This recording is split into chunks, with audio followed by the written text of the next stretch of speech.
ఎందుకు నాన్న నా కలలో కలవరపెట్టే నువ్వు మెలకువలో పలకరించవు? నా ఎదలో ఉన్న నువ్వు నా ఎదురుగా కనిపించవు. నా ఆలోచనలో ఉన్న నువ్వు అందనంత దూరంలో ఉన్నావు. నా తలుపులో ఉన్న నువ్వు నా ఓదార్పులో లేవు. ఎందుకు నాన్న? నాన్న, నన్ను మోసిన తల్లి గర్భం కడుపు కోతను తట్టుకోలేదు అని నిన్ను దాచిన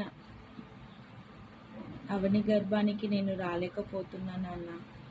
ఐ మిస్ యూ నాన్న. I miss you so much.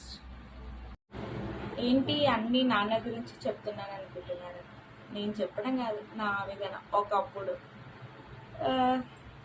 Maximum నా బుక్స్లో ఎక్కువ ఫర్దర్ సెంటిమెంట్వే ఉంటాయి. ఎందుకంటే నాకు నాన్న అంటే అంత పిచ్చి. నేను నా బాధ కానీ సంతోషం కానీ రాసుకున్నవే మీతో షేర్ చేసుకుంటున్నాను. కాబట్టి నా మాటలు మీకు నచ్చినట్టయితే లైక్, షేర్ చేయండి. అండ్ నా వీడియో, నా యూట్యూబ్ అకౌంట్ని సబ్స్క్రైబ్ చేసుకోండి. Thank you.